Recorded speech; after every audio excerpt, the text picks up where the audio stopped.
오는 2025년까지 서울 32만 호를 포함해 전국에 83만 호의 주택을 공급하는 부동산 대책이 발표됐습니다.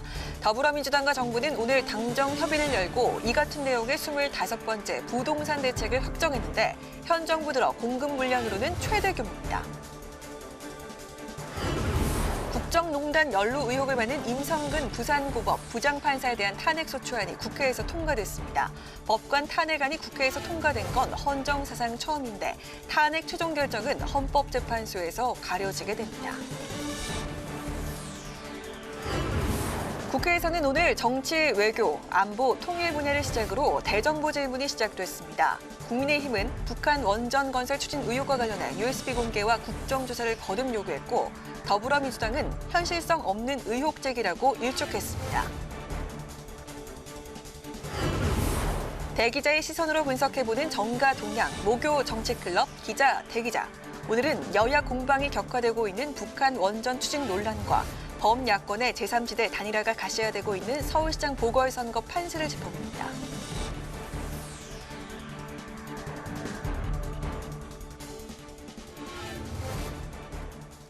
여러분 안녕하십니까? 2월 4일 의정 종합뉴스 뉴스엔 시작하겠습니다. 오늘은 국회 대정부 질문 중계 관계로 조금 늦게 시작합니다. 정부가 4년 안으로 서울에 32만 가구를 공급하겠다고 발표했습니다. 전국적으로는 83만 가구, 이번 정부 들어서 최대 공급 규모입니다.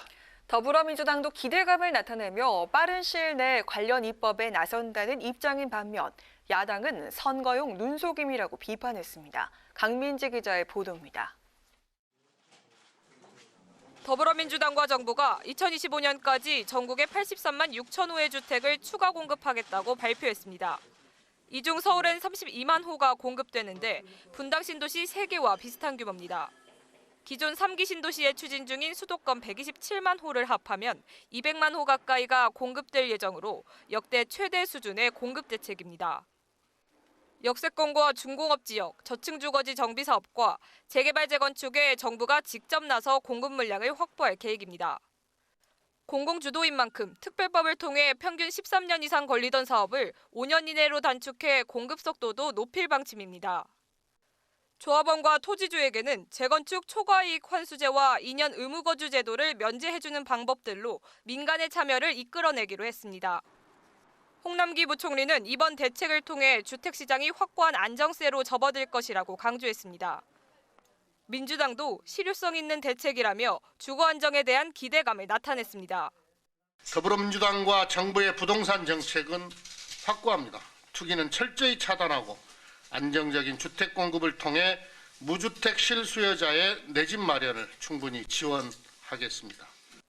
특히 이번 대책의 성패는 속도와 물량에 달려 있다면서 야당과 빠른 시일 내에 협의해 신속한 정책 추진에 나서겠다고 밝혔습니다.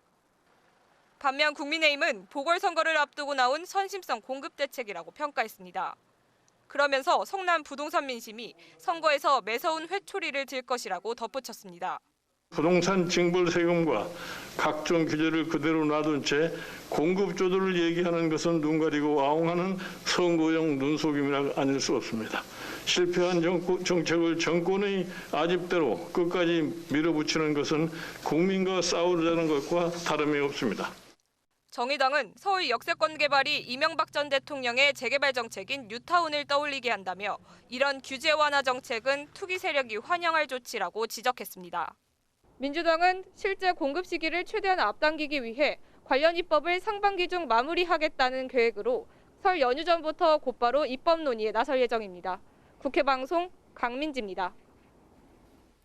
임성근 부장판사에 대한 탄핵소추안이 국회법 절차에 따라 오늘 무기명 투표로 표결이 이뤄졌는데 179명의 찬성으로 가결됐습니다.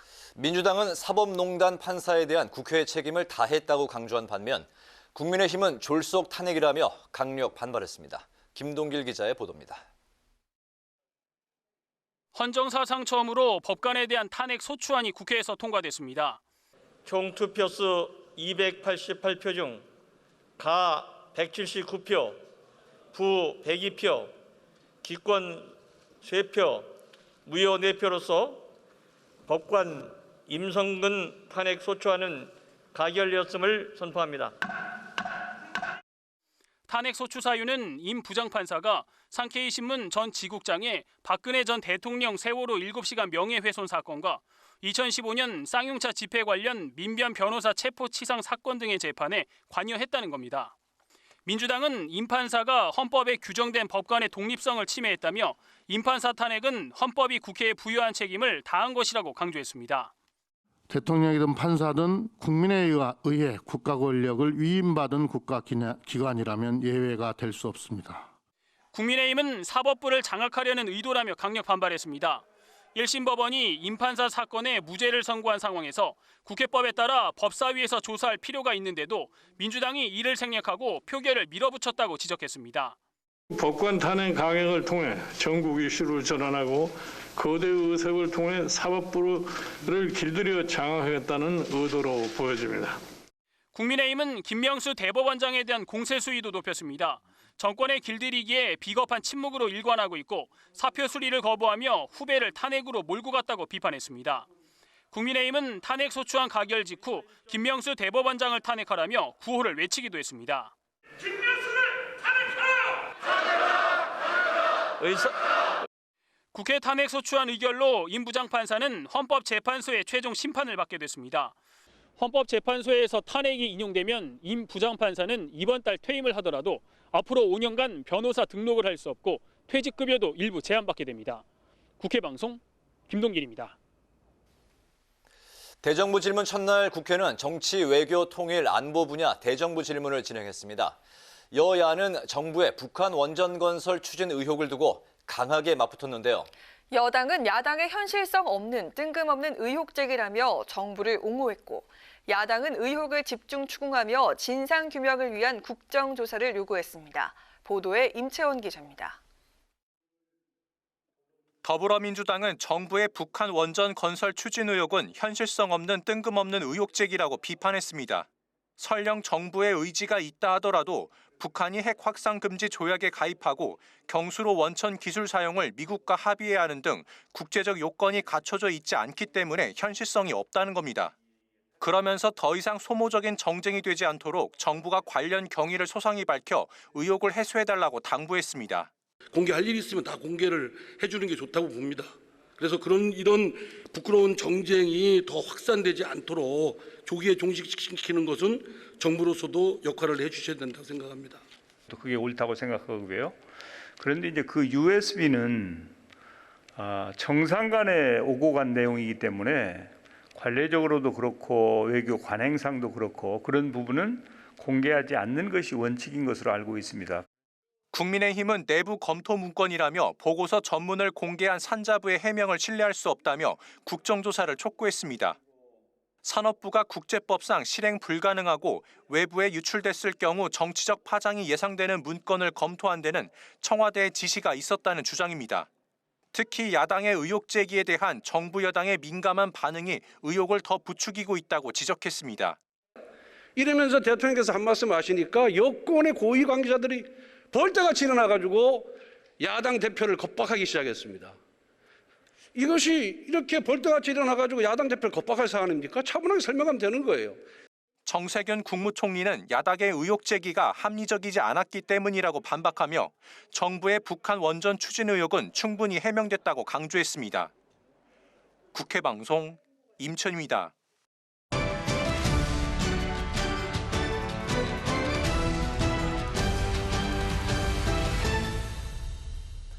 네, 이슈 분석 김희연 기자와 함께합니다. 어서 오십시오. 어서 오세요. 안녕하세요. 네.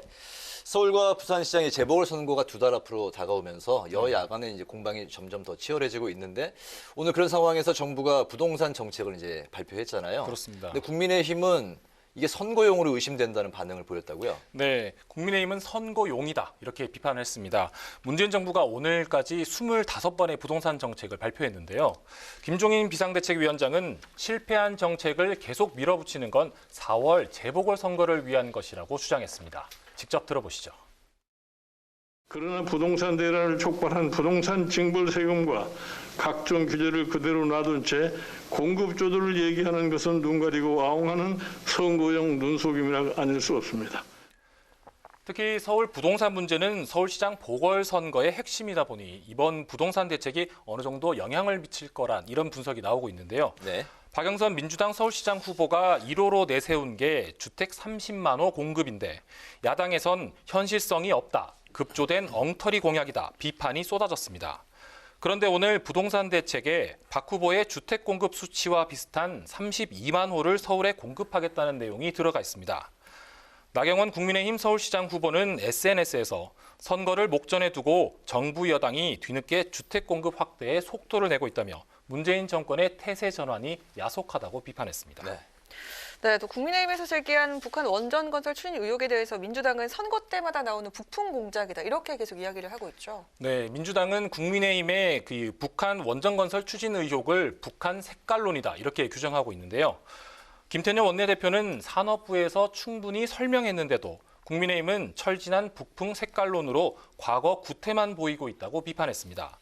그러면서 진정한 보수 혁신을 위해서라도 김 비대위원장은 이제 정치적 소임을 내려놔야 한다고 주장했습니다. 직접 들어보시죠. 북풍 색깔론에 대한 미련을 버리지 못하는 김종인 위원장의 발언은 아스팔트 태극기 부대의 주장을 듣는 것 같아 안쓰럽습니다. 고장난 레코드 같은 국민의힘의 북풍 색깔론에 두 번 속을 국민은 없습니다. 민주당은 또 성폭행 프레임을 씌우라는 취지의 국민의힘 내부 문건이 드러난 데 대해서도 비판했습니다. 신영대 대변인은 선동 정치를 위한 프레임 씌우기에 개탄스럽고 지도부의 정쟁 지침에 문제를 제기하는 의원이 없어 한심하다고 논평했습니다. 네. 오늘은 이제 부동산 대책, 어제는 이제 공매도 금지 추가 연장 조치가 이제 발표가 됐는데, 네, 맞습니다. 이 사안에 대해서도 논란이 있었다고요? 네, 당초 다음 달 15일 공매도를 재개하겠다고 여러 차례 밝혀왔던 금융위원회가 5월 2일까지 공매도 금지 추가 연장 조치를 내렸습니다. 여기서 추가 연장 기간이 논란이 됐는데요. 하태경 국민의힘 의원은 SNS에서 여당의 재보궐 선거 전략이 우선시된 선거용 결정이라고 비판했습니다. 지난해 3월 코로나19로 주가가 폭락하자 금융위가 공매도 금지를 6개월 단위로 2번 조치했는데 추가 연장을 한 달 반으로 잡은 건 의심스럽다는 겁니다. 금융위는 시장에 줄 충격을 최소화하고 불법 공매도 처벌을 강화한 개정된 자본시장법이 다음 달 6일 시행되는 점을 감안했다고 설명했습니다. 반면 우상호 민주당 서울시장 후보는 공매도에 대한 개인 투자자들의 불안감과 불신이 해소되지 않은 상태에서 공매도를 재개하는 건 바람직하지 않다며 환영했습니다. 정치권에서 공매도 금지 추가 연장 기간에 대해선 이견이 있지만 이 제도 개선이 필요하다는 목소리는 여야 구분 없이 나오고 있습니다. 이 동학개미라 불리는 개인 투자자들이 많이 늘었는데 공매도가 재개되면 피해를 입는 개인 투자자들이 많을 거란 우려 때문인데요. 금융투자협회 통계 자료를 보면 평균 연간 투자자 예탁금이 22조 원 수준인데 지난해 3배에 달하는 65조 원으로 늘었고 코스피 지수 3,000을 돌파한 지난달에는 처음으로 예탁금이 70조 원을 넘었습니다. 이 중 28%에 해당하는 20조 원가량이 신용융자 잔고로 빚내서 투자하는 비투입니다. 네. 공매도 거래 전산화를 의무화하거나 불법 공매도 원스트라이크 아웃과 같은 제도 개선 방안이 나오고 있는데요. 4월 재보궐선거가 끝나고 공매도 재개 시점이 오면 국회에서 논의가 본격화될 것으로 보입니다. 네, 현재 그 동학개미들은 공매도를 아예 좀 폐지를 해야 된다 이런 목소리들이 많이 나오고 있는 것 같아요. 네, 그렇습니다. 이게 5월 2일 날까지 금지를 하고 5월 3일부터 일부분 재개가 되는데요. 그거에 대해서도 현재 동학개미들은 굉장히 반발을 하면서 아예 폐지를 해야 된다 이런 주장을 하고 있습니다. 네, 한 달 반 금지 연장이니까 이제 5월 3일부터 또 추이도 계속 지켜봐야 될 것 같군요. 네, 그렇습니다. 네, 오늘 이슈 분석 김희연 기자와 함께했습니다. 네, 고맙습니다. 고맙습니다. 정의당이 김종철 전 대표 성추행 사건으로 오는 4월 보궐선거에 나서지 않기로 하면서 민주당 쪽에선 범진 목표가 몰리는 게 아닌가 이런 기대감이 있었는데 하루 만에 상황이 좀 묘해졌습니다. 정의당이 이번 보궐선거의 근본 원인을 제공한 민주당은 후보 공천을 해서는 안 된다고 비판한 건데요. 국민의힘과 국민의당도 가세했습니다. 한도영 기자가 보도합니다. 김종철 전 대표의 성추행 사건으로 어제 전국위원회에서 서울 부산시장 재보선 무공천을 결정한 정의당. 강은미 비대위원장은 오늘 기자회견에서 정치적 책임을 다하겠다며 무공천 방침을 다시 한번 분명히 했습니다. 그러면서 박원순 오거돈 소속 자치단체장들의 성범죄로 이번 보궐선거를 치르게 만든 민주당도 후보를 내선 안 된다고 지적했습니다. 보다 근본적인 방식으로 국민께 속죄를 구해야 한다고 생각했습니다. 변경하면서까지 후보를 내는 것과 관련해서는 그동안의 입장과 마찬가지로 적절하지 않다. 민주당을 향한 정의당의 이 같은 비판에 서울시장 후보 단일화를 추진하는 국민의힘과 국민의당도 가세했습니다. 국민의힘 나경원 서울시장 예비 후보는 SNS를 통해 정의당 결단 앞에 여당은 부끄럽지 않냐고 비판했고, 오세훈 예비 후보도 진작에 무공천 입장을 발표했어야 한다고 말했습니다. 국민의당은 논평을 내고 정의당에 최소한의 양심이 있어 다행스럽다며 민주당이 윤리의식이 있다면 지금이라도 무공천을 결단하라고 촉구했습니다.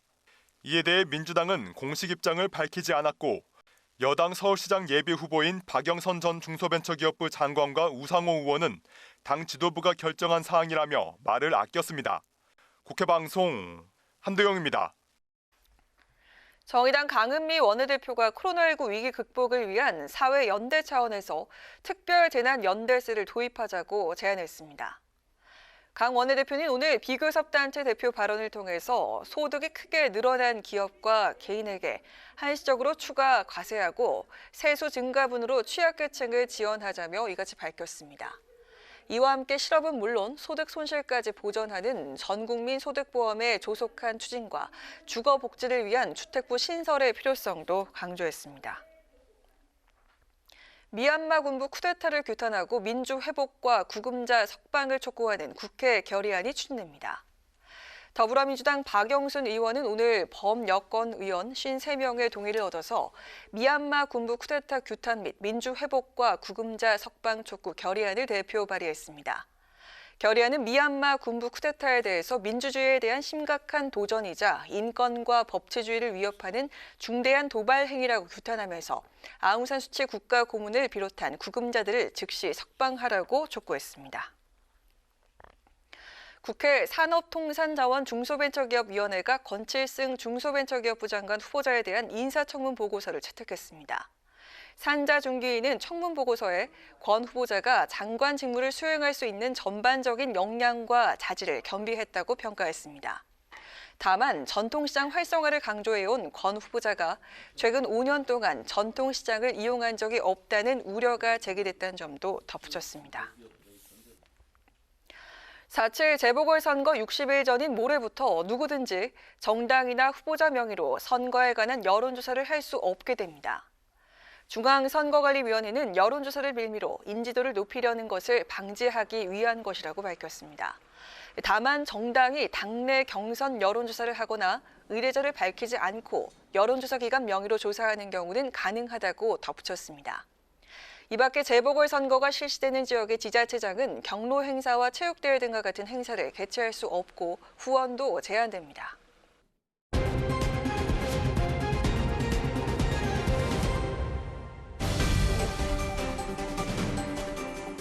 사람들의 시선을 끈 오늘의 정치 뉴스, 강하락의 정치톡 시간입니다.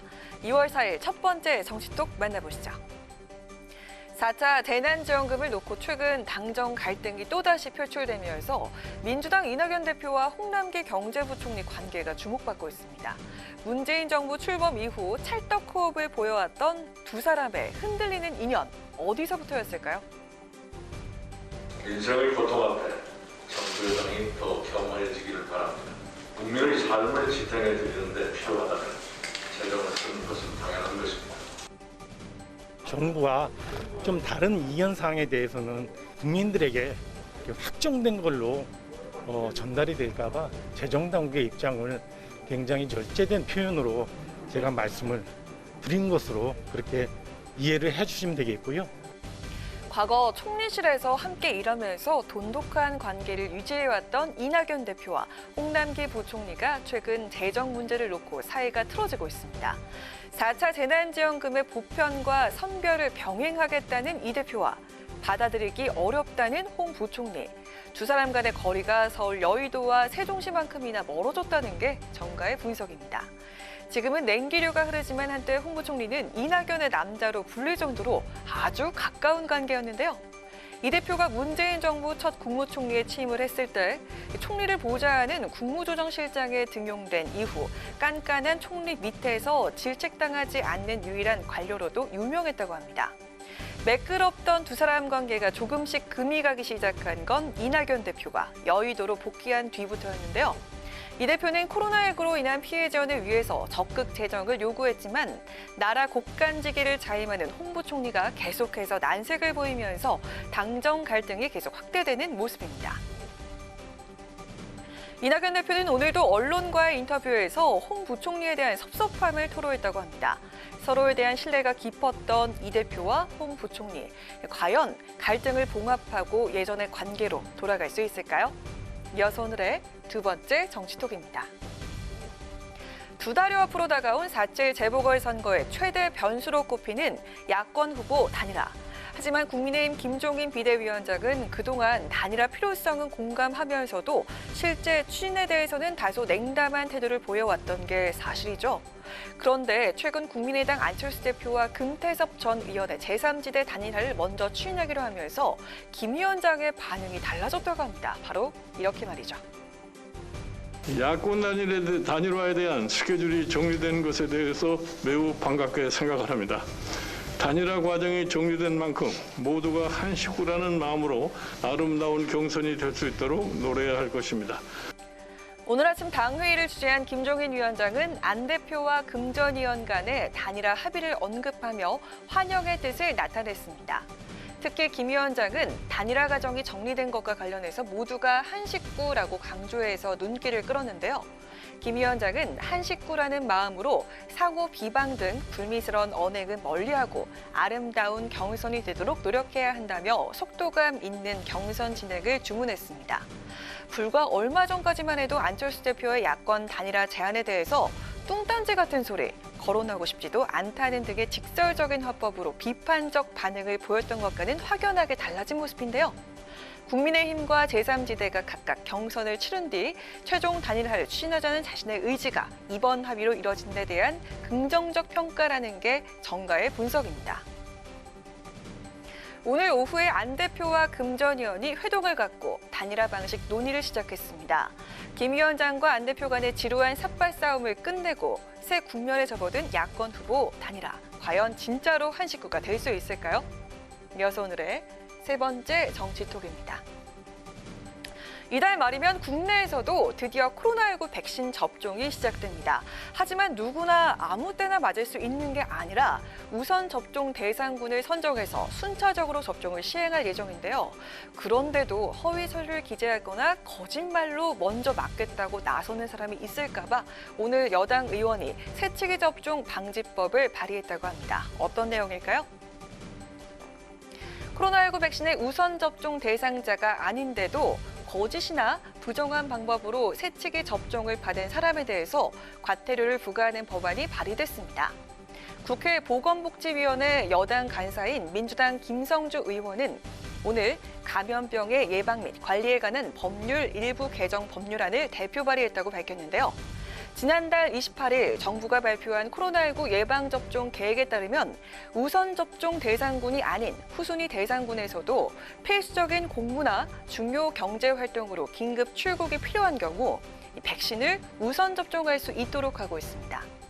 단, 엄격한 증명 과정 등의 절차를 거쳐야 하지만 부정한 방법으로 백신 접종을 받는 사례가 발생할 수 있다는 우려가 제기되고 있는데요. 이번에 발의된 법안은 거짓이나 부정한 방법으로 예방 접종 시 1,000만 원 이하의 과태료를 부과할 수 있도록 하는 내용입니다. 김 의원은 접종 현장에서의 혼선을 최소화하고 원활한 백신 접종 체계를 지원해서 보다 신속한 집단 면역 형성에 도움이 되길 바란다고 입법 취지를 설명했습니다. 국내 백신 접종은 코로나19 환자를 직접 치료하는 의료진부터 시작될 예정입니다. 그리고 만 18에서 64세 성인은 3분기부터 사전 예약을 통해서 예방접종을 받게 된다고 하는데요. 새치기 접종 방지법 적용이 필요 없을 정도로 부정한 방법 없이 원활하게 진행되길 바랍니다. 지금까지 강아락의 정치톡이었습니다.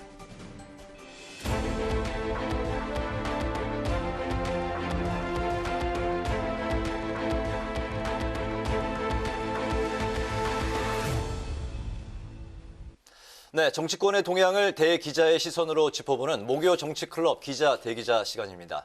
오늘도 성완용 한겨레 신문 선임 기자, 최병록 TV조선 해설위원과 함께하겠습니다. 두 분 어서 오십시오. 네, 어서 오세요. 네. 본격적인 주제로 들어가기 전에 먼저 오늘 있었던 임성근 판사 탄핵 표결 관련 이야기부터 잠깐 짚어보고 넘어가겠습니다. 예상대로 가결이 되면서 헌정사상 첫 법관 탄핵이 이루어졌는데요. 이제 공은 헌재로 넘어간 상황이 됐습니다. 그런데 하필 오늘 김명수 대법원장이 임성근 판사의 사표 수리와 관련한 발언이 녹취록으로 공개가 되면서 또 파문이 일었었는데요. 국민의힘은 대법원장의 사퇴와 탄핵을 거론하는 상황인데 오늘 있었던 탄핵안 가결 그리고 대법원장 탄핵 추진 가능성 여기에 대해서 두 분의 말씀 먼저 좀 들어볼까요? 그 찬성표가 179표가 나왔더라고요. 네. 제 예상보다 훨씬 많이 나왔는데요. 이게 그 현장에서 이탄희 의원, 판사 출신이죠. 이분이 그 연설을 했는데 굉장히 잘 하더라고요. 내가 판사 출신인데 판사는 신이 아니다. 판사도 헌법을 위반하면 헌법 재판을 받아야 한다.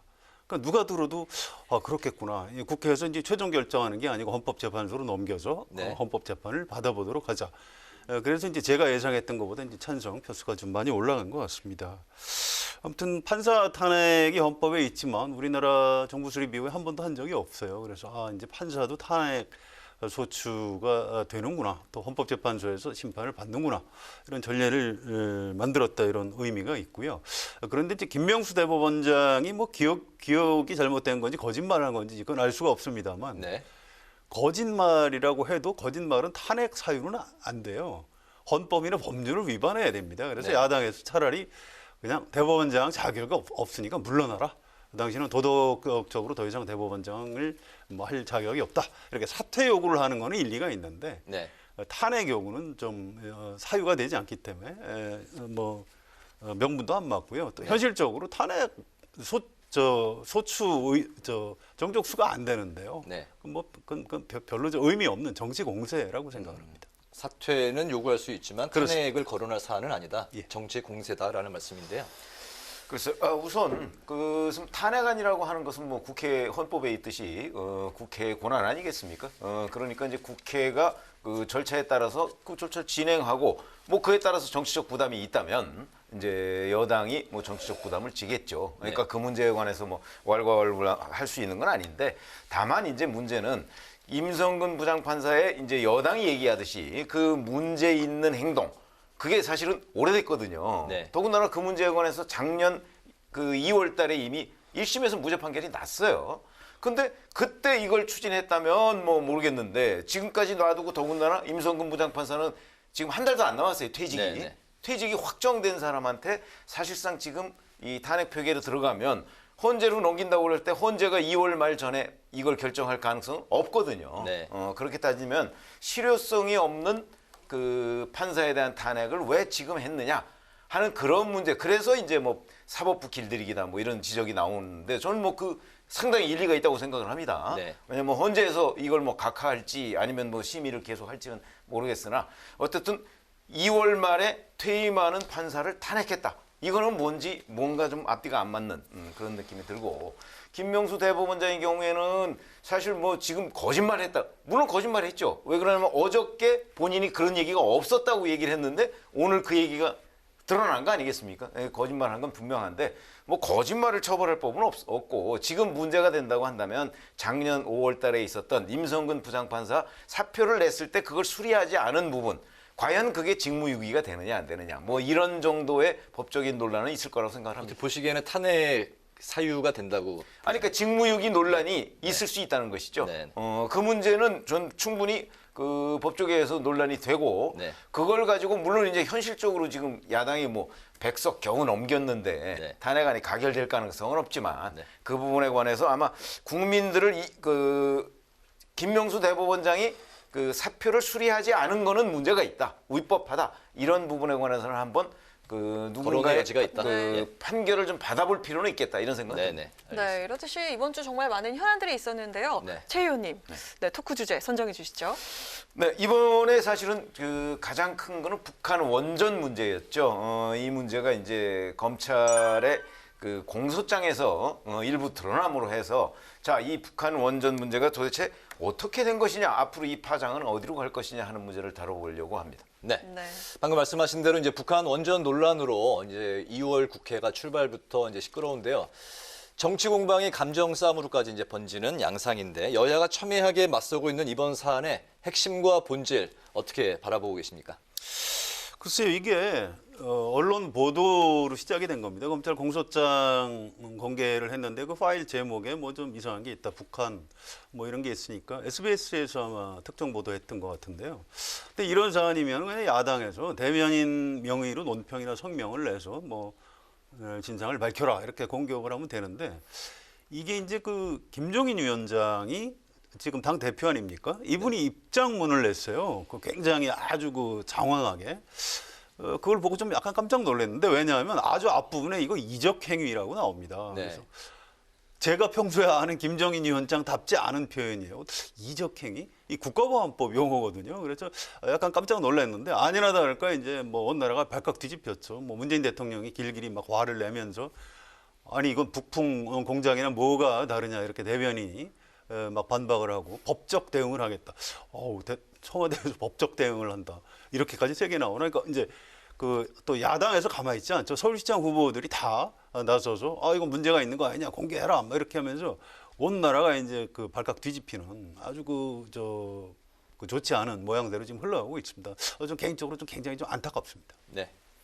글쎄, 뭐 제가 보기에는 이 사태의 본질은 뭐 USB에 뭐가 담겨 있느냐 하는 것보다도 사실은 그 국민들한테 제대로 된 설명이나 아니면 국민들의 동의를 받지 않고 북한의 원전을 지어주려고 했던 것 아니냐 하는 의심이라고 보거든요. 왜 그러냐면 산자부 공무원들이 그 일요일 날 밤에 들어가서 지웠다는 그 문건, 거기에 보면은 북한 원전 추진 방안으로 돼 있습니다. 그럼 누가 보더라도 그 문건은 이건 결국은 북한에 뭔가 원전을 지어줄, 근데 현실적으로 원전을 지어줄 방법은 없거든요. 그런데 이제 문제는 지금 야당에서 문제 삼고 있는 것도 좀 그거라고 보는데, 자, 이게 국민들한테 사전 동의를 받거나 아니면 뭔가 설명을 했어야 되는데 그 설명이 전혀 없었던 것 아니냐 하는 점에서 저는 문제를 제기하고 하고 있다고 봐서, 그러면 역시 본질은 자, 국민들 동의 또는 국민들 설득 없이 먼저 추진하려고 했던 북한 원전 건설 아니냐 하는 부분에 대한 해명이 제대로 있어야 한다. 이런 부분입니다. 네, 이번 의혹과 관련해서 국민의힘이 정말 이 파상 공세를 이어가고 있는데 특위도 가동하고요. 또 국정조사 요구서도 제출을 했는데 이 민주당은 받을 가능성이 전혀 없어 보이고요. 일각에선 이번 논란이 2012년 노무현 전 대통령 NNL 포기 발언 논란과 닮은 꼴이라는 분석도 나오는데 야당의 파상 공세 역풍 우려는 없을까요? 글쎄요, 현재까지는 예를 들어서 이제 여당이 그 뭐 법적 조치나 뭐 이런 얘기를 하고 있습니다. 그거는 이제 김종인 위원장의 이적행위 발언에 대해서 그렇게 된 것이고, 본질 문제로 들어간다고 한다면 아까 제가 말씀드렸듯이 자, 북한 원전 문제인데 이 문제를 여당이 어디까지 공개할 수 있을 것인가, 저는 조금 불투명하다고 봐요. 그런 점에서 본다면 글쎄요, 뭐 지금 선거를 앞두고 있는 데다가 더군다나 만약에 USB가 공개됐을 경우에 USB에 있든 없든 간에 그 USB 내용에 있는 또 다른 내용도 있을 거거든요. 그거는 결국은 그 문재인 대통령이 얘기했듯이 바로 북한의 어떤 신경제구상 뭐 이런 걸 담고 있을 거란 말이죠. 그러면 그거에 따른 여러 가지 후폭풍이 또 있을 수 있어요. 다른 파장들도. 그렇기 때문에 아마 제가 보건대는 물론 여기에 정치 공세적인 측면도 있죠. 그러나 궁극적으로 야당이 역풍을 맞을 가능성 뭐 저는 크지 않다고 봅니다. 그 이제 이게 선거용으로 야당표가 결집하는 효과가 초반에 나타날 수는 있다고 봐요. 그런데 이건 조금만 상식을 가진 사람들이 생각을 해보면, 아니 미국을 비롯한 국제사회에서 반대하는데 원전을 지어줄 수 있을까? 실현 가능성. 또 이제 두 가지 조건이 붙어 있는 겁니다. 국제사회 동의가 있고 그 전에 북한이 핵을 포기해야죠. 북한의 비핵화가 이루어지면 뭐 우리 옛날에 북한에 경수로 지어준다고 한 거 아닌가요? 94년 북한 핵위기 때. 그건 가능한 거예요. 북한이 핵을 포기해야죠. 그다음에 국제사회가 동의를 해야 되고. 하면서 그런데 그런 현실적인 장애를 다 무시하고 문재인 정부가 북한에 원전을 지어주려고 몰래 간첩질 같은 걸 했다? 상식적으로 믿어지나요? 저는 그건 아니라고 봐요. 그래서 좀 시간이 지날수록 이거 좀 이상하다. 이게 그냥 원전과 관련한 얘기, 탈원전, 뭐 북한에 혹시 뭐 원자력이나 전기를 제공하려고 했느냐 이 정도에서 공격을 했으면 적절한 건데 과유불급이라고 하죠. 이게 지나치다가 오히려 야당이 좀 이미 역풍을 맞고 있는 네. 그런 장면이라고 봅니다. 좀 네. 개인적으로 좀 굉장히 안타깝습니다. 그렇게 바라보고 계시군요. 근데 현재 그 문재인 대통령이 북측에 건넨 USB 내용까지 이제 공개하라고 요구하고 있는 상황인데 외교 관례에 이제 부담이 있긴 하지만 비밀 취급 인가를 소지한 정보위원들 그러니까 정보위 소속 의원들의 보좌관 1인씩 이 비밀 취급 인가를 이 정보위원이 된다고 하는데요. 이분들한테 USB 내용을 열람하도록 하는 방안에 대해서는 어떻게 생각을 하십니까? 아주 좋은 방안입니다. 사실 국회 정보위원회 그래서 만든 거예요. 비밀 취급도 이제 국회 정보위원 내면 서약을 합니다. 또 국정감사 같은 걸 하더라도 자료를 복사하거나 이렇게 하지 않습니다. 다 그냥 눈으로만 보고 질문할 거 질문하고 원자료를 전부 다 회수해 가죠. 네. 굉장히 좋은 아이디어고요. 이 USB 영상 본 사람이 있더라고요. 아주 소수지만.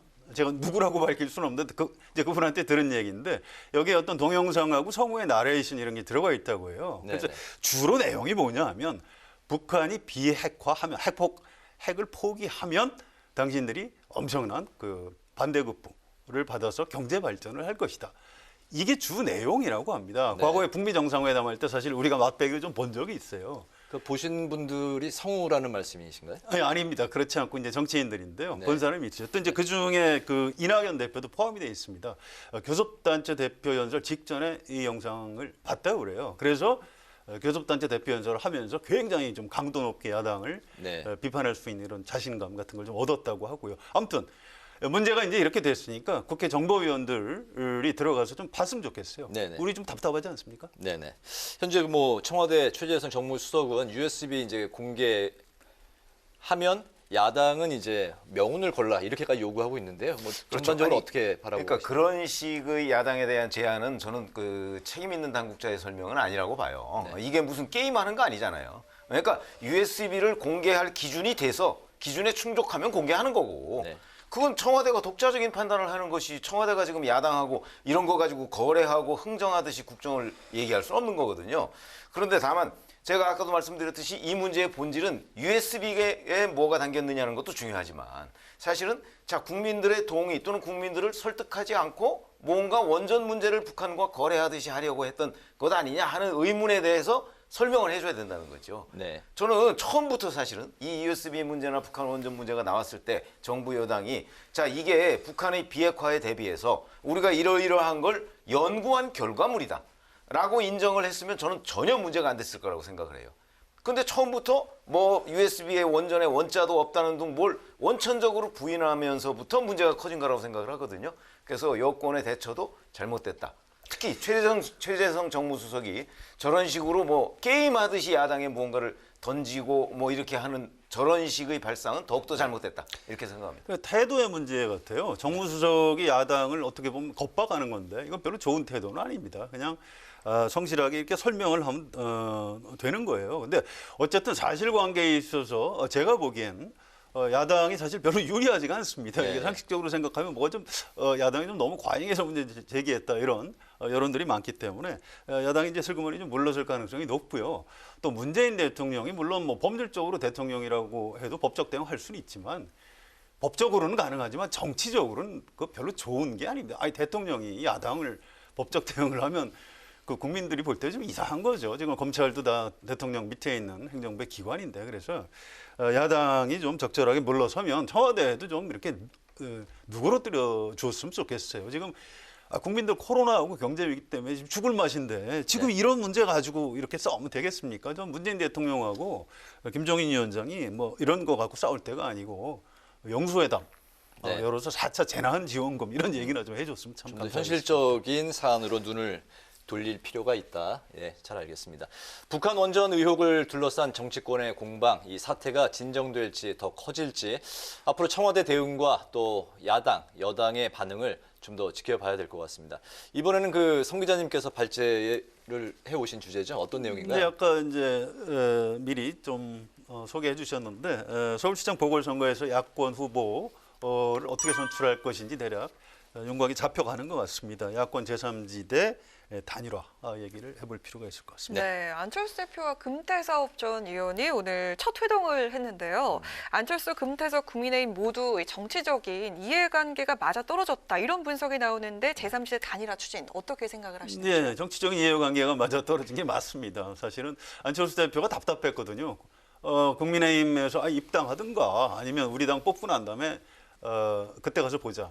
그럼 그때까지 안철수 대표 사실 할 일이 별로 없어요. 네. 그런데 그러던 차에 금태섭 전 의원이 나하고 단일화를 하자 이렇게 이제 도전을 해주니까 처음엔 좀 사실은 안철수 대표가 금태섭 전 의원하고 사이가 좋지는 않습니다. 네. 그런데 도전을 해주니까 오히려 고마운 거죠. 잘 됐네. 그러면 그때까지 예전에 두 분 사이가 2012년 대선 때는 캠프의 같은 캠프에 있었죠. 헤드였었죠. 네, 금태섭 좀 의원이. 갈라졌습니다. 금태섭 네. 의원이 이제 민주당 국회의원이 되고 이렇게 하면서 두 사람 사이에 뭐 좀 상대방 흉 보는 내용을 좀 책에다 쓰기도 하고 네. 뭐 그런 것들이 있습니다. 아무튼 다시 또 같은 편이 된 거죠. 네네. 정치가 원래 어제 적과 동지가 이제 애매한 정치라는 게. 예, 그렇습니다. 그래서 아주 잘 됐어요. 지금 사실 금태섭 전 의원도 고민입니다. 뭐 전혀 서울시장 후보로서 지지도가 안 뜨고 있는데 안철수 대표하고 이렇게 뭐 토론도 하고 이렇게 하면 어떤 카메라 뉴스에 관심도 좀 받을 수 있고요. 그래서 두 사람이 정치적 이해관계가 아주 딱 맞아 떨어졌다 이렇게 평가할 수 오늘 있을 것 같습니다. 그 단일화 경선 방식에 대해서 논의를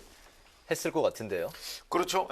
뭐 이제 과거에 있었던 방식은 왜 여론조사 단일화 뭐 이런 게 있었죠. 근데 아마 제가 보건대는 금태섭 전 의원의 경우에는 여론조사 같은 거를 궁극적으로는 하더라도 중간에 뭔가 이제 토론회 같은 걸 자주 갖고 싶어 할 거예요. 네. 아까 말씀드렸듯이 바로 금태섭 전 의원은 토론은 내가 강하다 이런 생각을 가질 가능성이 높고 안철수 대표의 경우에는 토론도 중요하지만 현재의 지지율이 훨씬 더 중요하다 이렇게 생각하지 않겠습니까? 네. 그렇게 본다면 아마 금태섭 전 의원과 안철수 대표 간의 이 경선 룰 이 부분은 토론회를 몇 번 갔느냐 뭐 이런 것들이 굉장히 중요한 포인트가 될 가능성이 있고요. 네. 그렇게 된다면 이제 국민의힘에서는 나름대로 이제 뭐 4명을 뽑아서 4명이 1대1 토론도 하고 그러면서 뭔가 분위기를 좀 고조시키지 않겠습니까? 네. 그랬을 때 안철수 대표가 할 수 있는 일이 많지 않았는데 그에 대항해서 금태섭 전 의원과의 이런 걸로 좀 서울 시민들의 관심을 또 끌 수가 있던 그러니까 이런 것들이 맞아떨어져서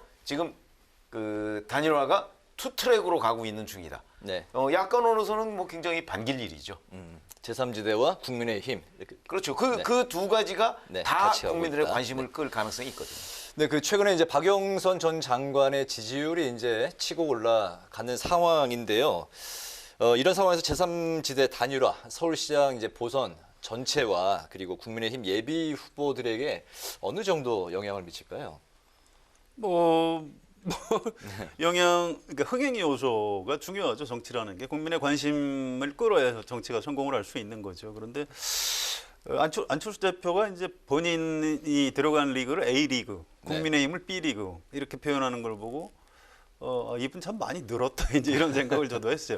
기자들이 물어봤습니다. 왜 A 리그시죠? 그랬더니 내가 또 지지도가 높지 않습니까? 네네. 그래서 이제 정치 공력이 꽤 되시는구나. 전 그런 느낌이 있었습니다. 그런데 아무튼. 이런 변수가 있을 겁니다. 지금 변이 바이러스로 해서 코로나가 다시 확산이 된다거나 하면 이게 정치인들이 뭐라고 해도 관심을 끌기가 어렵습니다. 경제가 너무 어렵고 한데 뭐 서울시장 후보 토론회 한다고 뭐 텔레비전 방송사에서 중계할 수 있을까요? 저는 그것도 쉽지 않다고 봅니다. 그래서 이 코로나가 확산되고 경제 위기가 어려워지면 이 흥행 요소에 명백한 한계가 있을 것이고 지금 인지도가 높은 안철수 대표한테 유리한 상황으로 3월까지 갈 가능성이 높지 않을까 저는 그렇게 전망을 합니다. 네네. 그래서 이제 그거는 토론회가 잘 이루어지지 않을 경우 이제 이런 전제로 말씀을 하셨는데 아마 토론회가 잘 이루어지지 않는다면 당연히 그러겠죠. 왜냐하면 현재 인지도가 굉장히 중요하니까. 그러나 이제 뭐 예를 들어서 그 방송사나 뭐 이런 곳에서 토론회를 제대로 못 연다 할지라도 네. 사실은 요새 일반 시민들한테 전달되는 수단은 굉장히 많아요. 네. SNS도 있고 뭐 유튜브도 있고 뭐 여러 가지 많이 있지 않습니까? 그러니까 아마 그런 걸 통해서 적어도 아무런 움직임이 없는 그런 진영과 그렇지 않고 뭔가 활발하게 뭐 단일화를 하든 뭘 하든 토론을 하든 간에 이런 움직임이 있는 진영 간의 관심도는 저는 많이 차이가 날 거라고 보거든요. 네. 그렇게 된다면 자, 앞으로 사실은 뭐 이렇게 오래 남아있지 않습니다. 뭐 2달 남짓 남은 거 아니겠습니까? 네. 이렇게 남은 기간 동안에 적어도 일단 외형적으로 본다면 이 투트랙 경선으로 진행이 되는 야권이 관심을 좀 더 많이 받을 수 있는 그런 조건은 갖춰졌다.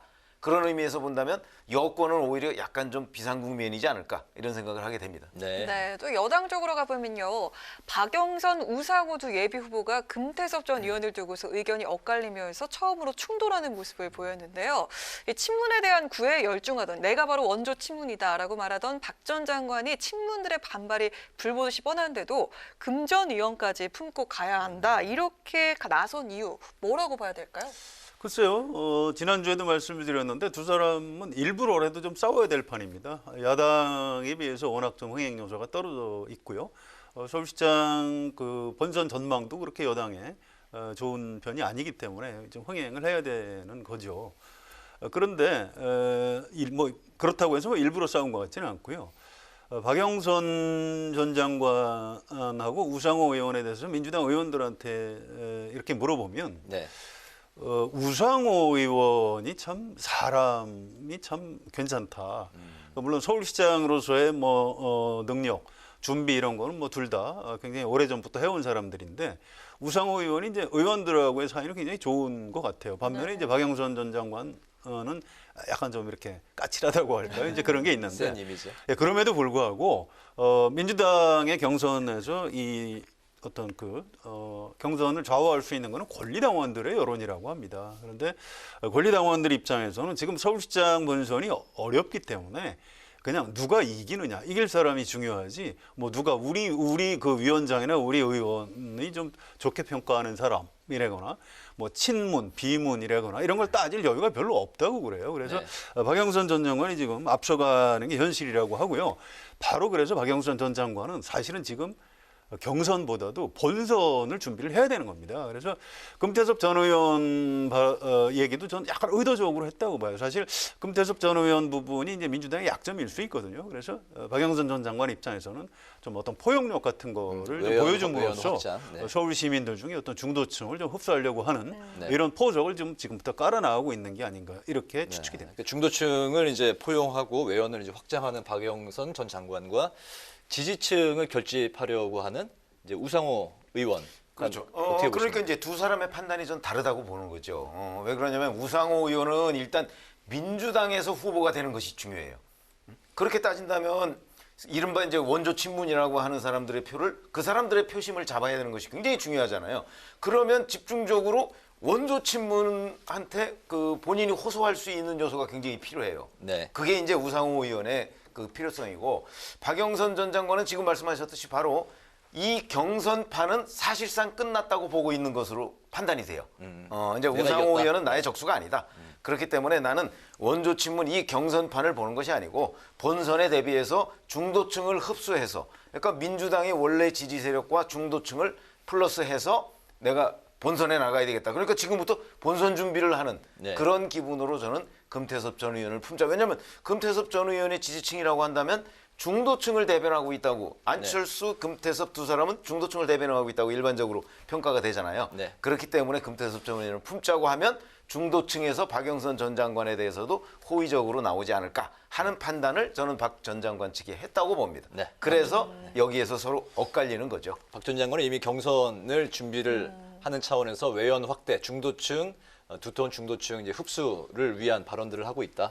그렇죠. 이제 경선은 사실상 본인의 승리로 끝났다고 판단을 하고 있는 것이 아닌가 이렇게 봅니다. 알겠습니다. 이제 그 2달 앞으로 다가온 서울시장 보궐선거인데요. 앞으로 또 어떤 변수들이 있을지 주목이 됩니다. 두 분의 마지막 한 줄 논평씩 들어볼까요?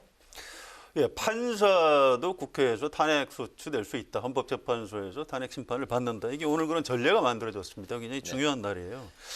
우리나라 헌법을 보면 법관은 헌법과 법률에 의해서 양심에 따라 독립하여 심판한다. 이렇게 헌법 규정이 되어 있습니다.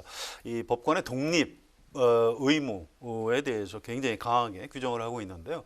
저는 우리나라 판사, 법관 대부분이 이 신정한 헌법 규정을 잘 준수하고 있다고 생각합니다. 네. 그래서 오늘 한 줄 논평은 사법부는 민주주의 최후의 보루다 이렇게 하겠습니다. 네.